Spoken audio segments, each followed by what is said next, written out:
My name is Arit Essien, and I am from Ikot-Ekpene in Akwa Ibom State, Nigeria. For 21 years, I operated in the Kingdom of Darkness as what we called a prayer schedule monitor. My specific assignment was to track the prayer habits of Christians, not just whether they prayed, not just what they prayed, but when they prayed, at what hour, on what day, in what pattern. I documented everything. I knew their routines better than they knew their own, and I used that knowledge to neutralize their prayers before the words even left their mouths. But there was one thing that broke every schedule I ever built, one thing that made our monitoring completely useless, and it had everything to do with the way certain Christians used Psalm 91, not the words themselves, the hour they spoke them. Today, I am going to reveal to you the 4 hidden timing strategies that made Psalm 91 absolutely devastating to our operations. I am going to show you when witches are most active, when your prayers are most vulnerable, and the exact hours that turn Psalm 91 from a bedtime routine into a weapon that covens cannot withstand. But before I begin, let me explain why this matters more than you think. If you have been reading Psalm 91 every night before bed and wondering why you still wake up with heaviness, I am about to tell you why. If you have been confessing protection scriptures but your finances keep draining, your relationships keep breaking, and your sleep keeps getting disturbed, I am going to explain the reason. If you have been faithful in your prayer life but things around you keep falling apart, listen very carefully, because the problem is not your faith, the problem is not your sincerity, the problem is your schedule. And the Kingdom of Darkness has been exploiting it for years. In the spirit realm, timing is not secondary. Timing is everything. We had entire divisions dedicated to nothing but tracking the prayer clocks of targeted believers. We called them the Watchers. And I was one of the most effective watchers our coven ever produced. I was recruited into the coven at the age of 11 by my own grandmother. She was a revered priestess in our community, and she selected me because I had what she called a precise spirit. Even as a child, I could sense when shifts happened in the atmosphere. I could feel when someone nearby was praying, even from 3 houses away. My grandmother said it was a gift. She said the spirits of the water had marked me before birth. And so she initiated me into the inner circle of the Watchers before I even understood what I was doing. For 21 years, I perfected the art of prayer interception. By the time I was 16, I could monitor 3 households simultaneously without losing accuracy. By 20, I was assigned to an entire district. I sat in meetings where we analyzed the prayer patterns of pastors, ministry leaders, mothers, and businessmen. We built files on them, literal spiritual files. We knew when they prayed, how long they prayed, which scriptures they favored, and which days they skipped. We knew which Christians were consistent and which ones were emotional. The emotional ones prayed hard for 3 days and then stopped for 2 weeks. Those were easy targets. The consistent ones required strategy. I want you to understand the level of detail we operated with. We did not just know that a pastor prayed in the morning. We knew that he prayed at 5:15, that he started with worship for approximately 8 minutes, that he then transitioned to intercession, and that he consistently quoted 3 specific psalms. We knew that his wife prayed separately at 6:30, and that there was a 45-minute gap between her prayer and his.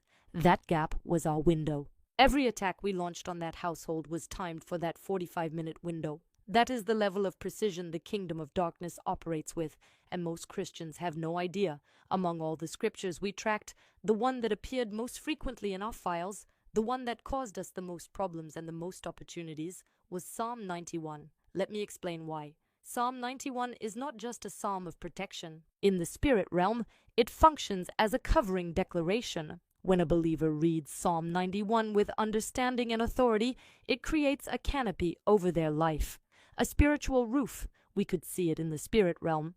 It was like a dome of light that sealed the person from above, from below, and from every side. But here is what most Christians do not know. That canopy has a duration. It does not last forever. It activates when spoken with faith and authority, and it begins to fade when the believer's spiritual posture shifts. If a Christian reads Psalm 91 at 10 o'clock at night and then falls into anxious sleep, the canopy begins to weaken by midnight. If they read it at 7 in the morning and then spend their entire day in fear, doubt, and complaint, the canopy thins by noon. And we knew this. We studied this. We timed our attacks based on this.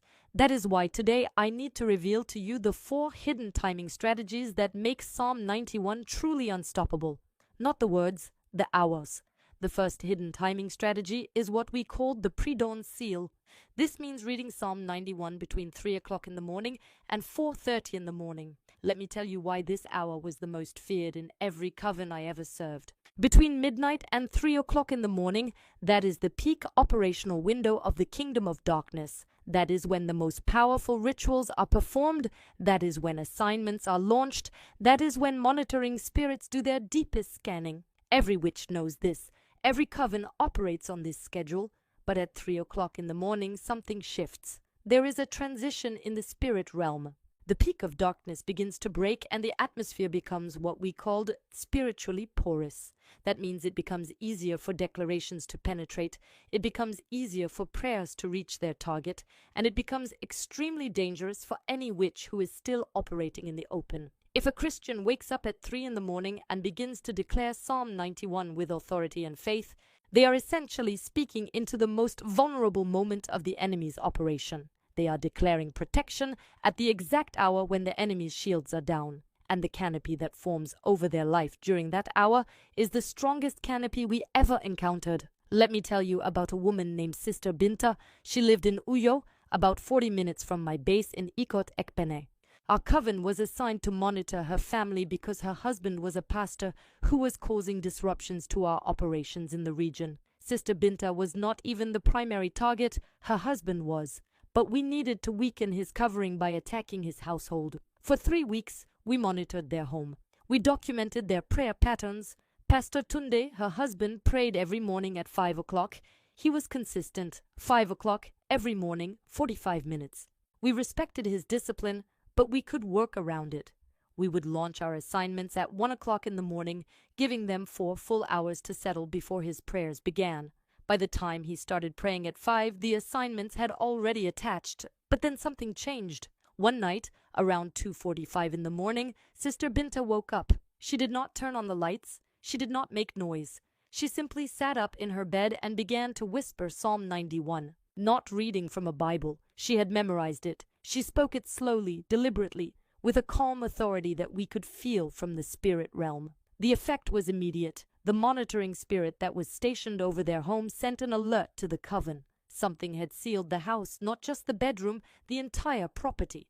The canopy that formed was different from anything we had seen from their household before. It was thicker, it was brighter, and it pulsed with a rhythm that disrupted our communication channels. We tried to push through. We sent 3 spirits of confusion to disrupt her focus. They could not enter. We sent a spirit of drowsiness to pull her back to sleep. It bounced off the canopy like a stone off a wall. We sent a spirit of fear, disguised as a nightmare, to her youngest child. The child did not wake up. The canopy had covered the children too. By 4 o'clock in the morning, every assignment we had placed on that household in the previous 3 weeks had been neutralized, not weakened, neutralized. The spiritual files we had built on Pastor Tunde became useless overnight. The attachments we had placed on their finances dissolved. The sickness we had been cultivating in their second child reversed within 72 hours. And it was all because one woman woke up at the right hour and spoke the right psalm. I remember sitting in our emergency meeting after that incident. The head of our monitoring division asked me what had happened. I told her the truth. The woman had found the window. She had discovered the vulnerability. She had spoken Psalm 91 during the pre-dawn transition, and we had no defense against it. From that day forward, Sister Binta woke up every morning between 3 and 3:30. She never stopped, and her household became the most protected household in our entire region. We eventually removed them from our target list entirely, not because we gave up on them, because we literally could not penetrate the covering. The Bible says in Psalm 119 verse 147, "I rise before dawn and cry for help. I put my hope in your word." This is not poetry. This is strategy. The psalmist understood what the kingdom of darkness understands. The pre-dawn hour is the most powerful prayer window in existence, and here is a second story that confirms this. There was a businessman in Eket named Brother Okon. He was a successful trader who operated a distribution network across 3 states. He had come under attack after he refused to participate in a ritual that a business associate had invited him to. The associate had told him that every serious businessman in their sector had gone through this particular ceremony. When Brother Occult refused, citing his faith, the associate smiled and said simply, "Then I hope your God is watching at the right times." That was not casual conversation. That was a threat. And that threat was forwarded to our coven within the week. Our coven was contracted to disrupt his business and bring financial collapse to his family. The contract specified complete economic destruction within 12 months. Brother Occult prayed, but he prayed at convenient times. 7 in the morning, sometimes 8. Sometimes he would skip mornings entirely and pray only in the evening. Some days he prayed in his car on the way to work, which was almost useless because his mind was divided between traffic, phone calls, and scripture. He was sincere, but unpredictable in a harmful way. We could track his patterns easily because there was no consistency, which meant there were always gaps, large, obvious, exploitable gaps. I personally reviewed his file every week, and every week I found the same pattern: strong prayer on Sunday after church, moderate prayer on Monday and Tuesday. By Wednesday, the prayers had become shorter, sometimes only 5 minutes. By Thursday, some weeks he did not pray at all. Friday and Saturday were almost completely open. We launched our heaviest assignments on Thursday and Friday when his covering was at its thinnest. For 6 months, everything we sent landed. His contracts fell through one after another. His warehouse flooded twice, both times destroying inventory worth significant amounts. His wife developed mysterious headaches that no doctor could diagnose. They ran tests, scans, blood work. Everything came back normal.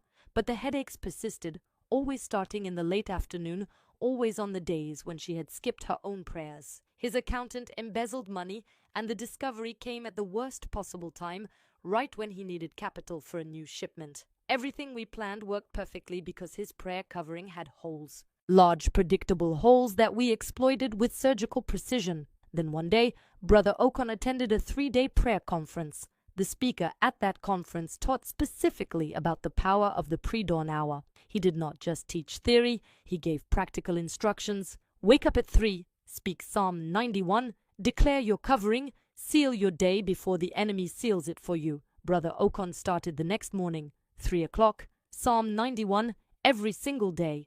He told his wife what he had learned, and she joined him. They woke up together at 2:55. By 3 o'clock, both of them were on their knees in their living room, declaring Psalm 91 verse by verse over their household, their children, their business, and their finances. They did not pray for 2 hours. They prayed for 20 focused minutes, but they prayed at the right hour. Within 2 weeks, our assignment stopped landing. The contracts that had dried up suddenly reappeared. A buyer who had cancelled a major order 6 months earlier called back unprompted and doubled the original quantity.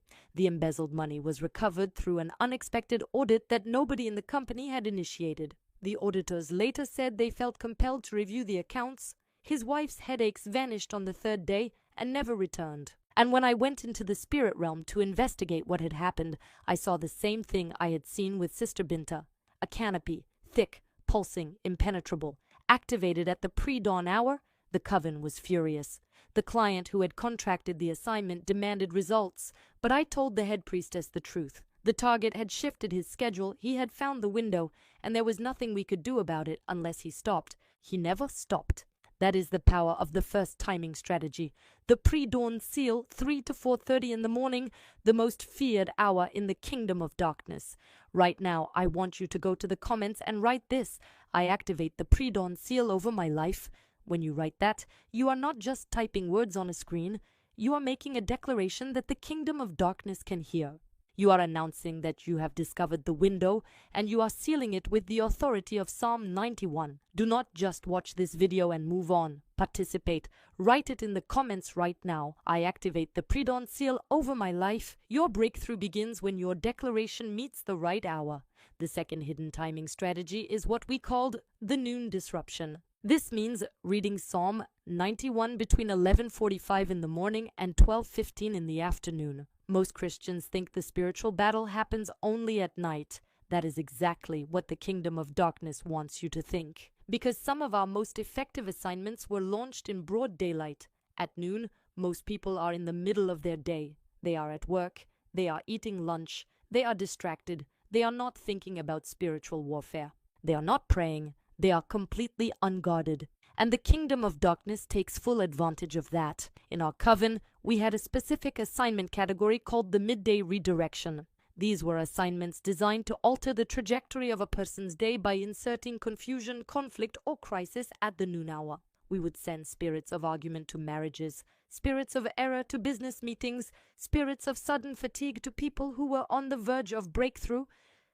And because nobody was praying at noon, nobody was guarded at noon, these assignments had an almost perfect success rate. Let me tell you about a pastor named Reverend Essien. He was based in Calabar, strong man of God, morning prayer warrior. He prayed every morning from 5 to 6. Powerful prayers. We could feel them in the spirit realm. When he prayed, the atmosphere over his household became dense with light. His mornings were untouchable. We tried sending spirits during his prayer hour, and they were repelled every single time. But by noon, his covering had thinned.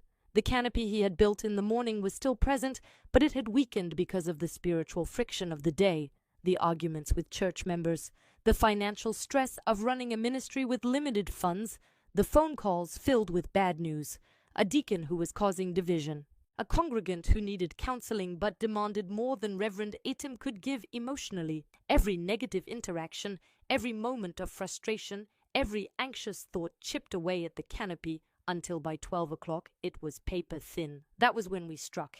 Every single attack on Reverend Essien was scheduled between 11:30 and 12:30. We sent spirits of discord into his marriage at noon, planting small irritations that would grow into arguments by evening. We planted thoughts of resignation, whispering that the ministry was not worth the sacrifice, that his wife would be happier if he found a regular job, that his children were suffering because of his calling.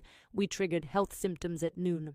The chest pains would start at exactly 12:15, sharp and sudden, just enough to create fear. And every single one of them landed, because he was a morning warrior with no noon guard. For 2 years, Reverend Essien's marriage deteriorated. His wife, who had once been his strongest supporter, began to resent the ministry. She told him she was tired. She told him she could not keep pretending everything was fine. Their conversations, which used to be filled with vision and hope, became filled with accusations and silence. His church attendance dropped from over 200 to less than 80. Members left, citing a heaviness they could not explain. He developed chest pains that doctors could not diagnose. They tested him for heart disease, for stress-related conditions, for everything. All results came back normal. But the pains continued, always starting around noon, always lasting until late afternoon. He was convinced he was under attack, and he was right. But his response was to increase his morning prayers. He added 30 minutes, then an hour, then 2 hours. He was waking up at 3 in the morning and praying until 6, and nothing changed. Because the attack was not happening in the morning, it was happening at noon. He was building a fortress around the front door while we walked in through the back. Then his wife started reading a devotional that emphasized what the Bible calls the destruction that wasteth at noonday. She read Psalm 91, verse 6, "Nor for the pestilence that walketh in darkness, nor for the destruction that wasteth at noonday." She stopped on that verse. She read it again. She realized that Psalm was not just about nighttime protection. It specifically mentions the noon hour. The word noonday was not accidental. God put it there because he knew the enemy operates at noon. And she began to pray Psalm 91 at 12 o'clock every day, not in the morning, at noon. She did not tell her husband at first. She simply set an alarm on her phone, and wherever she was, at 12 o'clock, she would step aside and speak Psalm 91 quietly but firmly. Within 3 weeks, the chest pains disappeared. Within 2 months, the arguments in their marriage decreased dramatically. Within 6 months, the church had its highest attendance in years. And every single midday assignment we had placed on that family collapsed because she had sealed the gap. She had discovered the noon window. I have to be honest with you. Every time I share stories like Sister Binta's and Reverend Essien's wife, something stirs in me. Guilt. Deep, burning guilt. Because I was the one building those schedules. I was the one documenting their prayer patterns and finding the gaps.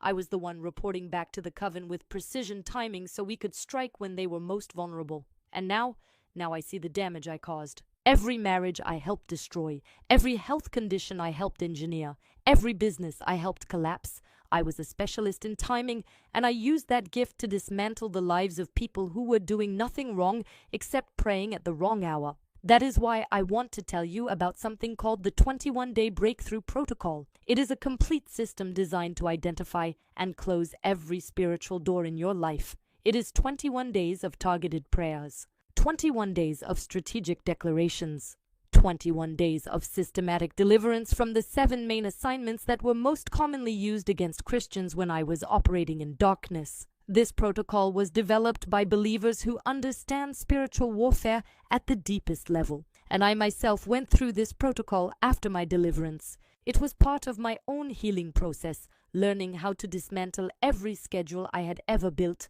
how to close every gap I had ever exploited, and how to seal every door I had ever opened in the lives of others. The link is in the description. Do not wait. The enemy is not waiting. Why should you? Now, if you have ever felt like your morning prayers are strong but your afternoons fall apart, if you have noticed that problems seem to appear in the middle of the day, if arguments always seem to happen around lunchtime, write in the comments, I seal my noon hour with Psalm 91. Make that declaration today, set an alarm on your phone for 11:45, and watch how the destruction that wasteth at noonday loses its power over your life. The third hidden timing strategy is what we call the evening gate. This means reading Psalm 91 between 6 o'clock in the evening and 7 o'clock in the evening. In the kingdom of darkness, the transition from daylight to darkness is not just a physical event, it is a spiritual event. When the sun begins to set, the atmosphere changes. The spirits that operated under restriction during daylight hours begin to move more freely. Monitoring spirits that had been weakened by the light of day regain their strength, and the assignments that are planned for the nighttime hours begin their preparation phase. 6 o'clock in the evening is what we call the preparation gate. It is the hour when the kingdom of darkness begins to stage its nighttime operations. Spirits are assigned, routes are planned, entry points are identified, and the prayer coverage of the targeted household is assessed one final time before the nighttime attacks begin. If a Christian reads Psalm 91 at this hour, they are essentially locking the gate before the enemy even arrives. They are sealing the entry points before the spirits have finished their preparation. And the covering that forms during the evening gate has a specific quality that nighttime coverings do not have. It carries the residual authority of the daylight hours. It is like a covering that was forged in the light and carries that light into the darkness. Let me tell you about a family in Abek, the Udemy family. A husband, wife, and 3 children. They had been targeted by our coven because the wife, Mama Udemy, had been interceding for women in her community who were trapped in witchcraft. She was pulling people out of the darkness and the coven wanted her stopped. We planned a comprehensive nighttime operation against their household. We would send spirits of nightmares to the children, spirits of marital discord between the husband and wife, and a spirit of sickness to Mama Udemy herself. Everything was staged to begin at 11 o'clock at night when we expected the household to be fully asleep and unguarded. But Mama Udemy had a habit that we had not accounted for. Every evening at 6 o'clock before she prepared dinner, she would gather her children in the living room. She would have them sit quietly, and she would read Psalm 91 out loud over each child individually, calling them by name. Then she would read it over her husband, even though he was sometimes still at work. Then she would read it over herself. The entire process took about 15 minutes. When our spirits arrived at 11 o'clock that night, they found the house completely sealed. The evening gate covering was still active. The canopy had not thinned. It had actually strengthened during the night because it was layered on top of whatever morning prayers had been said. The children's individual coverings were intact, the marital covering was intact, and Mama Udemy herself was surrounded by what looked like a double wall. We could not enter, not through the windows, not through the doors, not through the roof, not through the ground. Every entry point had been sealed at 6 o'clock in the evening, 3 full hours before our operation began. And because the covering had been activated during the transition hour, it carried a specific frequency that disrupted our communication with the spirits we had already stationed in the area. 3 of our spirits were actually driven out of the neighborhood entirely, not by prayer, not by warfare, by the residual frequency of the evening gate covering. They could not remain within a certain radius of that household. The second story involves a young man named Emediong. He was a university student in Uyo who had been experiencing sleep paralysis for 2 years. Every night, between 1 and 3 in the morning, he would wake up unable to move. He would feel a weight on his chest so heavy that he could barely breathe. He would see shadows in his room, dark shapes that moved along the walls and sometimes stood at the foot of his bed. And he could hear whispers that he could not understand, low murmuring voices that seemed to come from everywhere and nowhere at the same time. Emediong was a believer. He attended church, he read his Bible, he was not living in any known sin, but the sleep paralysis came every single night without exception. He had been to prayer meetings where people laid hands on him and prayed for over an hour. He had been anointed with oil on 3 separate occasions. He had even done a 7-day dry fast that left him physically weakened but spiritually unchanged. Nothing worked because the attack was being launched at 11 o'clock at night while Emediong was still awake watching videos on his phone, completely unguarded, and by the time the sleep paralysis manifested at 1 in the morning, the spirits had already been inside his room for 2 hours. They were settled, they were positioned. And his bedtime prayer, which he said quickly before closing his eyes, was far too late to dislodge them. I know this because I was one of the spirits assigned to monitor his case. His file was on my desk, metaphorically speaking, and every week the report was the same. Target unguarded from 10 o'clock onward, entry achieved by 11, full manifestation by 1. Consistent success rate. An elder in his church, a retired school headmaster named Papa Akpan, noticed that Emediong was losing weight and becoming increasingly fearful. He pulled the young man aside after service one Sunday and asked him what was happening. When Emediong described the sleep paralysis, the timing, and the shadows, Papa Akpan nodded slowly. He did not look surprised. He looked like a man who had fought this battle before. He told Emediong to try something different. Instead of praying at bedtime, pray at 6 in the evening. Read Psalm 91 at the evening gate. Seal your room before the spirits even begin their preparation. You are trying to push them out after they have settled, Papa Akpan said. Stop doing that. Lock the door before they arrive. Emediong was skeptical, but he was desperate. He started that very day, 6 o'clock, Psalm 91, out loud in his room, standing in the center, turning to face each wall, speaking the psalm in every direction. Every evening, the first night, the sleep paralysis came, but it was weaker. He could move his fingers. He could turn his head slightly. The weight on his chest was present, but lighter, as if the spirit had lost some of its grip. The second night, the weight was lighter still. The shadows were dimmer. By the 4th night, there were no shadows at all. Just the faintest sense of presence that faded within minutes. By the 7th night, the whispers were gone. By the 14th night, Emediong slept through the entire night for the first time in 2 years. His roommate told him later that he had not even shifted in his sleep, and within a month, the sleep paralysis never returned. I know this because his case was in our files. He was one of my assigned targets. And the report I had to submit to the coven after his covering changed was the most humiliating report of my career. I wrote 3 words. Target is sealed. The coven leader asked me to elaborate. I told her there was nothing to elaborate. The evening gate had been activated. We could not enter. She reassigned me to a different target the following week. Before I continue to the 4th and final timing strategy, I need to be honest with you about something. YouTube removed our monetization. Every membership, every donation, they did it to us and to thousands of channels that exposed the darkness. If you have been in this war long enough, you know that is not a coincidence. That is an assignment. Something does not want this message getting out. Something does not want you to learn what I am teaching you today. But we are not stopping. This channel is not going anywhere. We are going to keep posting here, more, not less. But we also opened a private community on Patreon for what we cannot do here. No platform decides when this ministry ends, only God decides that. As part of the sealed, you gain access to exclusive spiritual warfare polls where you engage directly with hidden intelligence from the spirit realm. Every month, you participate in strategic discussions that most Christians never get access to. First month bonus, 1 personal assessment via email. As part of the Untouchable, you get everything in the sealed plus 1 personal consultation every month. You describe what you are facing and you receive a detailed personalized PDF identifying the exact type of assignment operating against you, how it was built, and the specific steps to destroy it. And for those who used to support this ministry through memberships or donations, you can continue doing that inside Patreon. The enemy took that from YouTube. He cannot take it from a community he does not control. The link is in the description. The enemy does not wait, neither should you. If you have been struggling with nightmares, sleep paralysis, or waking up exhausted despite sleeping all night, write in the comments, I seal the evening gate over my home Set your alarm for 6 o'clock today, speak Psalm 91 before the sun goes down, and watch what happens to your nights. Before I reveal the fourth timing strategy, I want to ask you something. If what you have heard so far has changed the way you think about prayer, if you are beginning to understand that when you pray matters just as much as what you pray, I need you to share this video.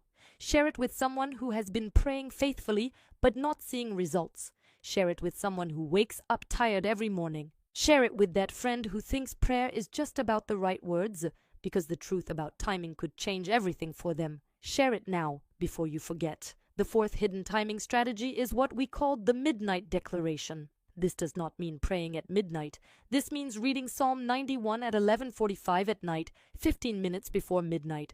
Let me explain why the distinction matters. Midnight itself is the peak hour of darkness. That is when the most powerful covens convene.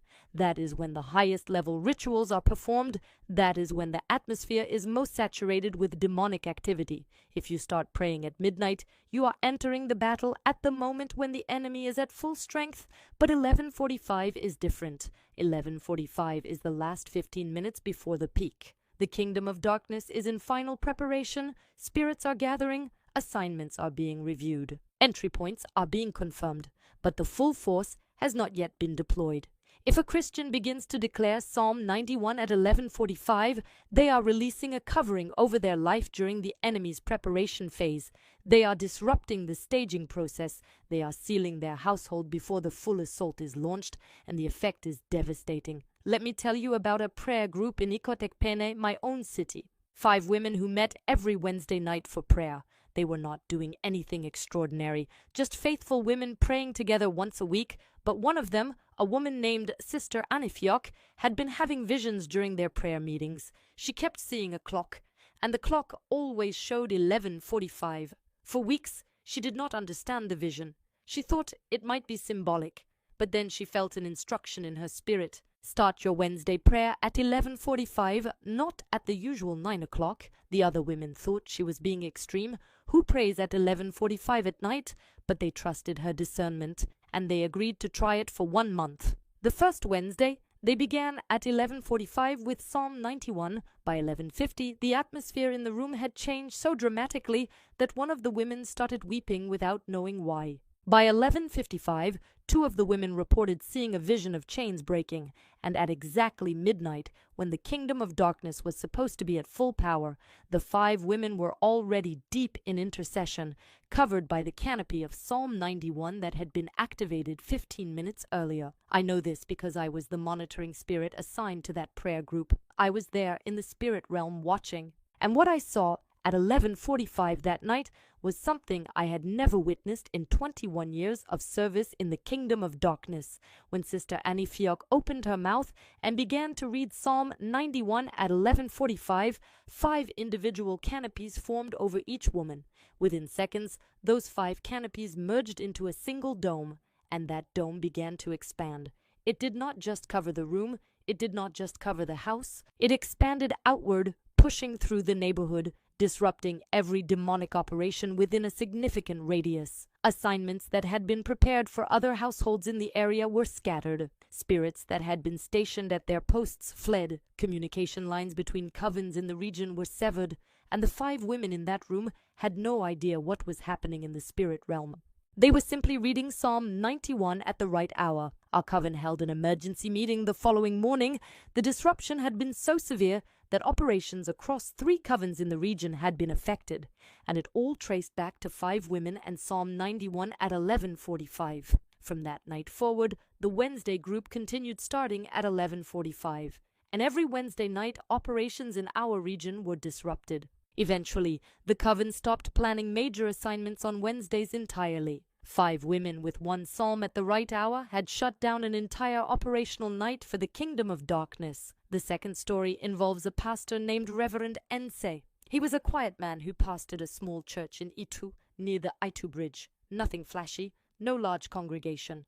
But he had a habit that made him one of the most dangerous men in our region. Every single night, at 11:45, Reverend Essien would kneel beside his bed and read Psalm 91. Not quickly, not as a routine, not as words he was rushing through so he could get to sleep. He would read each verse slowly, pausing after each one to declare its meaning over his life, his family, his church, and his community. He would say, verse 1, "He that dwelleth in the secret place of the Most High, Lord, I declare that my family dwells in your secret place tonight.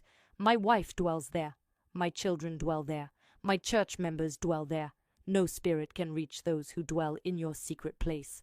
Then he would move to the next verse, and the next, and the next. The entire process took 20 to 25 minutes, and by the time he said Amen, it was after midnight, but the covering had been activated before midnight.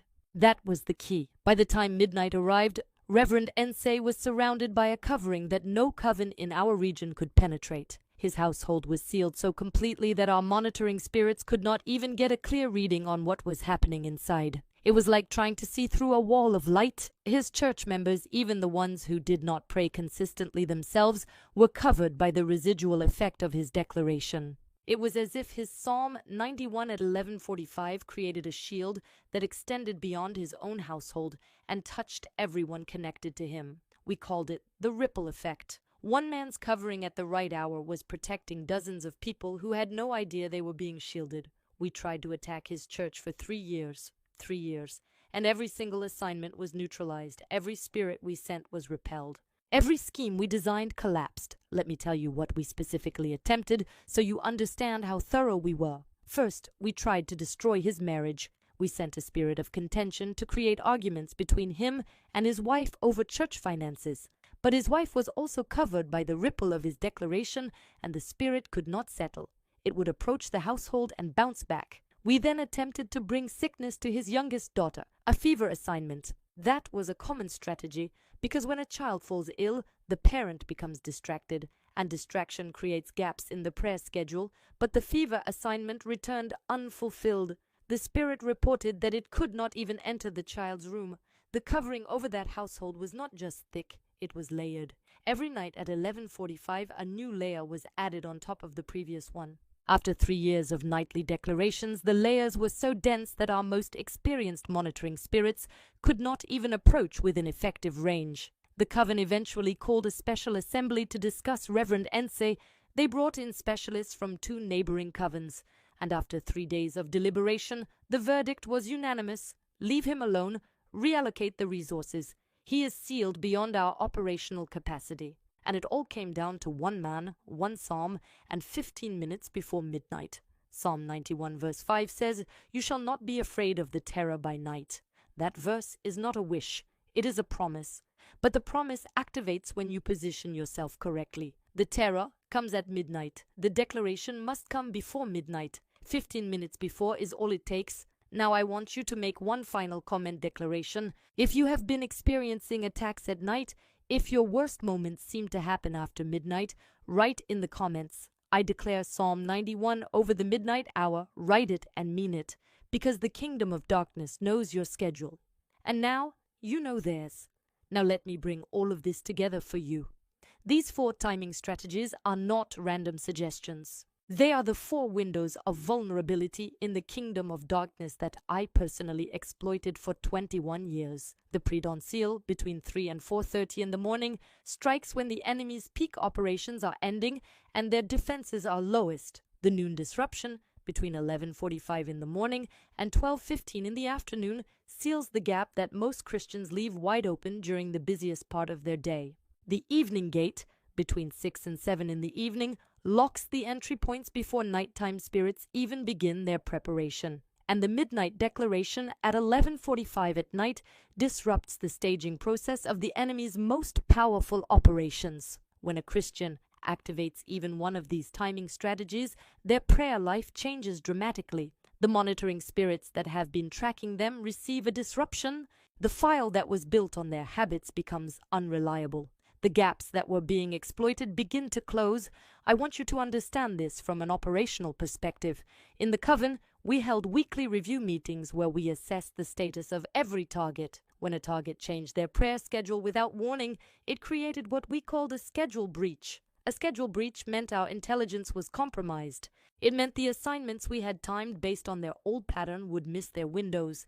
It meant we had to start the monitoring process from the beginning, and starting over costs, spiritual resources that covens do not like to waste. When they activate 2, the kingdom of darkness begins to reassign resources because the cost of maintaining the assignment against that person starts to exceed the expected return.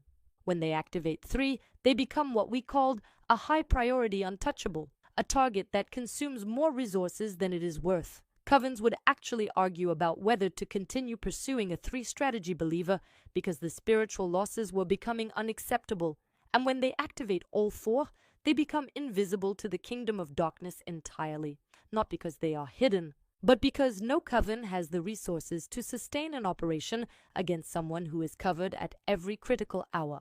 Let me be very specific about what invisible means. It does not mean the enemy cannot see you. It means the enemy cannot access you. It means that every time a spirit approaches your household, it encounters a barrier, and that barrier is refreshed 4 times a day. The spirit has to report back to the coven that the target is sealed. And after receiving that report consistently for weeks, the coven leadership makes a strategic decision. Why waste resources on a sealed target when there are millions of unguarded Christians who never pray at the right hour? That is the brutal truth. The kingdom of darkness operates with limited resources. They cannot attack everyone simultaneously. They prioritize. And the Christians who are praying at random hours, with no strategy, no consistency, and no understanding of timing, those are the ones who remain at the top of the target list. I knew a woman in Port Harcourt who activated all 4. She was a school teacher at a government secondary school. Nothing extraordinary in worldly terms. She did not have a large ministry. She did not have a platform. She did not even attend a big church. She worshipped at a small fellowship that met under a zinc roof near Rumukoro, but she had discipline. She woke up at 3. She prayed at noon during her lunch break in the staff room, reading Psalm 91 quietly from her phone while other teachers ate and gossiped. She sealed her home at 6 before cooking dinner for her 2 children. And she declared Psalm 91 at 11:45 every night after putting the children to bed, kneeling beside the small wooden table in her sitting room. She did not know me. She did not know she was targeted. The coven had placed her on the list because her ex-husband, who had consulted a native doctor during their divorce, had paid for a destruction package against her. That is a real thing. People pay covens to target specific individuals. Her ex-husband wanted her business to fail, her health to deteriorate, and her children to become unruly so he could take custody. But I watched her for 6 months from the spirit realm, and I could not find a single gap, not one. Her canopy was continuous. It renewed 4 times a day, and by the 3rd month of watching her, I told the coven to remove her from the target list. She was, in every sense of the word, untouchable. The coven leader asked me why we should give up. I told her the truth. I said, "This woman does not have gaps. She has walls, and they are rebuilt 4 times a day. We will never get in." That ex-husband's money was refunded in full, with a warning not to come back. That was how thoroughly this schoolteacher had sealed herself with nothing but 1 psalm at 4 correct hours. That is what Psalm 91 was designed to do, not just comfort you, not just reassure you, but seal you, cover you, make you impossible to attack, but only when activated at the right hours. Now, I want to pray with you. I want to activate every timing strategy over your life right now, and I need you to pray this prayer out loud, not silently, out loud. Because when you speak these words with your mouth, something shifts in the spirit realm. The monitoring spirits that have been tracking your schedule hear your voice, and they know that the schedule has changed. Wherever you are, say this with me. Father, I come before you in the mighty name of Jesus. I thank you for the revelation of timing. I thank you for showing me that my prayers are not just about words, but about hours. I activate the pre-dawn seal over my life right now. From this day forward, I declare that the hours between 3 and 4:30 in the morning belong to you. I will rise before dawn and declare Psalm 91 over my life, my family, my health, and my finances. Every assignment that was launched during the midnight hours is neutralized. Every scheme that was designed during the peak of darkness is dismantled. The pre-dawn belongs to me. I activate the noon disruption over my life right now. I declare that the destruction that wasteth at noonday has no power over me. Every midday assignment is cancelled. Every spirit of confusion, conflict, and crisis that was scheduled for my afternoon is bound and rendered powerless. I seal my noon hour with the blood of Jesus and the authority of Psalm 91. I activate the evening gate over my life right now. At 6 o'clock every evening before the sun goes down, I seal every entry point into my home. I cover my children by name. I cover my spouse. I cover myself. The transition from day to night is no longer a vulnerability. It is a fortress. No spirit that prepares its operation at dusk will find an open door in my household. I activate the midnight declaration over my life right now. At 11:45 tonight and every night, I will position myself before the peak hour of darkness and release the covering of Psalm 91 over my home, my street, my community, and everyone connected to me. The terror by night shall not come near me. The midnight hour no longer belongs to the enemy. It belongs to the God who neither slumbers nor sleeps. I declare that every prayer schedule that the enemy has built against me is destroyed. Every monitoring spirit that has been tracking my prayer habits is confused and scattered. Every file that has been compiled on my spiritual routine is burned by the fire of the Holy Spirit. From this moment forward, my prayer life is unpredictable, powerful, and devastating to the kingdom of darkness. I am sealed at dawn. I am sealed at noon. I am sealed at evening. I am sealed before midnight. There is no gap. There is no window. There is no vulnerability. I am covered on every side, at every hour, by the power of the living God and the authority of His word. In the name of Jesus Christ, I declare this over my life. Amen. If you prayed that prayer with me, something has shifted over your life right now. The monitoring spirits that were tracking your schedule have just received a disruption they were not prepared for. And I want you to subscribe to this channel so you can continue to receive revelations like this one. We are building an army of believers who understand not just what to pray, but when to pray, and the kingdom of darkness is not ready for what is coming. Now let me give you practical steps you can implement today, not next week, not when you feel ready. Today, because the kingdom of darkness is not waiting for you to feel prepared. They are operating on a schedule right now. And the sooner you disrupt that schedule, the sooner your life changes. For the pre-dawn seal, set your alarm for 2:50 in the morning. Give yourself 10 minutes to wake up, wash your face, and get to your prayer position. By 3 o'clock, begin reading Psalm 91 out loud. Read it once slowly, then declare each verse over your specific situation. Name your family members, name your finances, name your health concerns. Be specific. This should take 15 to 20 minutes. You do not need to pray for 2 hours. 15 focused minutes at the right hour are more powerful than 2 unfocused hours at the wrong one. When you finish, go back to sleep if you need to. The canopy is already active. It will hold. For the noon disruption, set an alarm on your phone for 11:45 in the morning. Label it Seal the Noon Hour so you remember why it is ringing. Wherever you are, whether at work, in your car, at the market, or at home, take 3 minutes to read or recite Psalm 91. If you are in a meeting and cannot leave, read it in your mind with full intention and faith. If you are in your car, speak it out loud between the steering wheel and the windshield. If you are at home, stand in your living room and declare it over your household. The key is consistency every single day, no exceptions. Do not let convenience determine your spiritual covering. The enemy does not take lunch breaks, neither should your prayers. For the evening gate, create a household routine. At 6 o'clock in the evening before dinner, gather your family if possible. Have your children sit quietly. Read Psalm 91 over each person by name. Say their name before each declaration. Over Chidi, I declare. Over Blessing, I declare. Over my husband David, I declare. Name them. Because when you name them, the covering becomes personal, and personal coverings are stronger than general ones. If you live alone, read it over yourself and then declare it over the people you love, even if they are not present. The covering extends to those who are connected to you by covenant, by blood, and by love. This should take no more than 15 minutes. But those 15 minutes will seal your entire night. For the midnight declaration, set your alarm for 11:30 at night. Use the 15 minutes before 11:45 to prepare your heart. Read a psalm of praise. Thank God for the day. Let your spirit settle into a posture of authority. At 11:45, begin reading Psalm 91 slowly and deliberately. Finish before midnight. You should be completing the final verses as the clock approaches 12. Then, go to sleep under the covering you have just activated. You will notice a difference in the quality of your sleep within the first week. The dreams will change, the heaviness will lift, and the shadows will not return. One final note, you do not have to activate all 4 immediately. Start with one, the one that speaks most to your situation.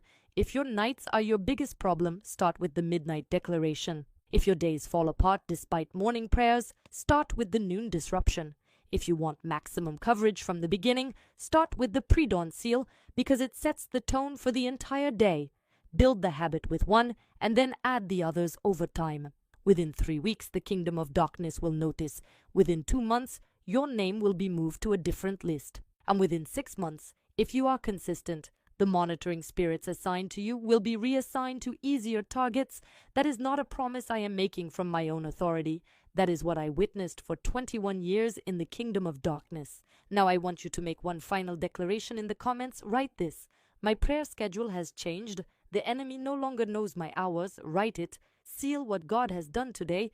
This is not just a video. This is a turning point. Your schedule has been exposed, but now you hold the blueprint to seal every gap. And when you write that declaration, you are joining thousands of other believers who are waking up to the reality that timing is not optional. Timing is the weapon. I spent 21 years as a prayer schedule monitor. I tracked hundreds of believers. I exploited thousands of gaps. I built files so detailed that other covens came to us for consultation. I was proud of my precision. I was proud of my efficiency. I was proud of how many lives I helped destroy. And then Jesus Christ found me. Not at a convenient hour, not during a Sunday service, not during an altar call where someone held my hand and led me in a prayer. He found me at 3 o'clock in the morning during an assignment.